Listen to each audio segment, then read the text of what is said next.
Jalen Hurts. Jalen freaking Hurts.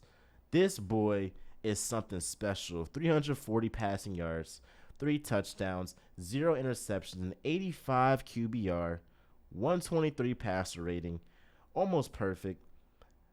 I mean, what else can you ask for from?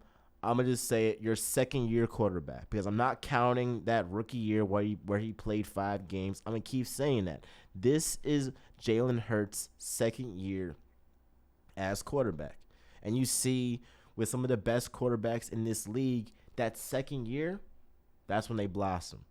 Patrick Mahomes sat out a year. Second year was balling.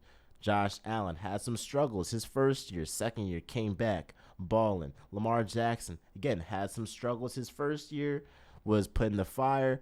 Second year, balling, right? So that second year for a quarterback, for a young quarterback, tells you a lot about their makeup and if they're going to be the quarterback simply for the future. And Jalen Hurts has answered that bell for the time being. He is the quarterback for the future. And thank you, Howie Roseman, for surrounding Jalen Hurts with talent on the offensive side of the football. Now, in this specific game against Washington, the defensive line, proved to be one of the best, if not the best in the NFL. You talk about a guy in TJ Edwards, 9 solo tackles, bro. 1 sack. We had 9 sacks on the day. Guys like Brandon Graham, again, coming out of the woodworks, a guy that was putting in work for us when we won the Super Bowl in 2017. Now he had 2.5 sacks. A guy in Fletcher Cox, 1.5 sacks. Hassan Reddick, 1.5 sacks. Josh Sweat, wreaking havoc, 1.5 sacks. Javon Hargrave, 1 sack, right? So it was spread around. Brandon Graham, bro, he had 5 QB hits. Josh Sweat had 3 QB hits. We were just flat out demolishing the Commanders' offensive line. And a guy in Carson Wentz lost 58 yards being sacked. And you talk about a guy in Carson Wentz, he lost it. He lost it. Certain guys, they had it, they lost it. Carson Wentz lost it. And I was kind of happy when he became a Commander, because I was like, we get to play him twice? Oh, sign me up, because we saw that it was night and day between how the Eagles looked with Carson Wentz versus how they looked in a rookie Jalen Hurts. And ever since then, Wentz has been declining. So, Wentz, matter of fact, has been declining. So, how he played wasn't really a surprise to me. But the way this Eagles defense played was surprising to me. The offense is going to come. Again, you have one of the best wide receiving duos in the league with A.J. Brown and Devontae Smith. Any day of the week, either one of them can give you 8 catches for $170, right? So let's not even do that. Devontae Smith is 1 of 1. Oh my goodness. And it's so crazy. Like in football, it's like you can have, if you just get 1 or 2 moves right in the offseason, you can be going from a non-playoff team or a fringe playoff team or even just a terrible team in general to a Super Bowl contender. And what was the move that Howie Roseman got right?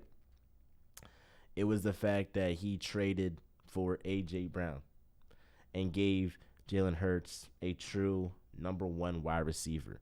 And with this move, and with the move panning out well in A.J. Brown, just being productive from the jump, now you have a guy in Devontae Smith that isn't going to be doubled the way he was doubled last season. Now he can be on an island with cornerbacks, and he can really put in work and separate from those cornerbacks, right? So think about how it changes so much from you acquiring a number 1 wide receiver, because now the guys that you needed are luxuries. A guy that you needed in Devontae Smith is now more so a luxury, right? One game against the Lions, y'all can put up 38 points, and he doesn't even get over 20 yards in that game. You got a guy, Miles Sanders. He was needed last season. If he didn't have over 15 carries, the Eagles probably were going to lose that game. Now, if Miles Sanders has 15 carries for just 50 plus yards, that's a bonus, right? So that changes everything, that AJ Brown trade, because it shifts the roles of everyone on the offensive side of the ball. It like just like that. Just like that's why people love football, because it's like your team can be trashed one season, and if your GM just gets a couple of moves right, you can be a Super Bowl contender. And that's exactly what Howie Roseman did with this Eagles team. It's just beautiful, man. It's just flat out beautiful. And Jalen Hurts, he's a representation of what it means to be a Philly athlete. Check this out. Being a Philly athlete is not like LA, where every year you're expected to win a championship. Nobody's saying that. Nobody thinks that in Philly. All Philly fans want their athletes to do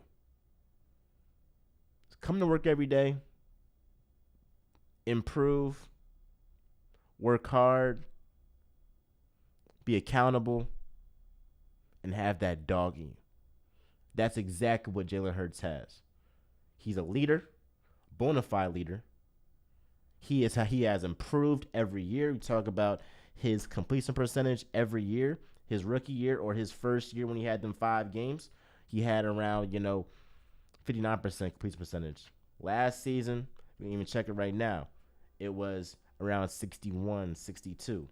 This season, he's at 67% completion percentage. I've been on record saying this.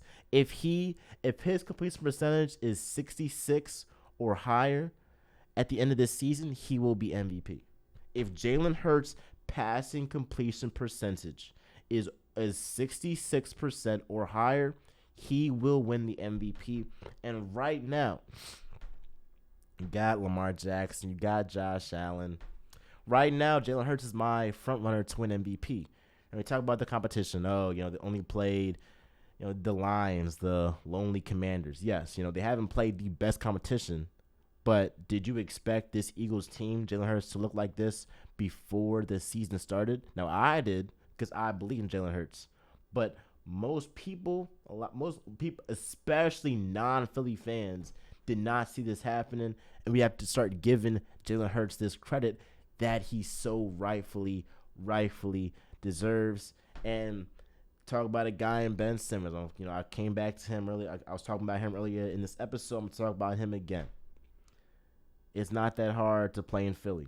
All you got to do is improve every year, have that dog in you, and want to get better. That's all we want to do. And we see that with Jalen Hurts. And he's flat out balling. He's showing why he should be the quarterback for the future. But it wasn't like in his first 3 games we were killing him when he wasn't good. It's not like when the Bucks beat the Eagles last season in the playoffs, blew them out basically. We were like, oh, Jalen Hurts sucks. No, he got criticized. He had a terrible postseason game. But we realized we were realistic. We realized he's overmatched. And Philly people have been saying from the jump, if you just surround Jalen Hurts with talent, he's gonna be fine. Give him talent. Watch what's gonna happen. You see what's happening with Tua. You see what's happening when Josh Allen got Stephon Diggs. So just give the guy some talent and see what happens.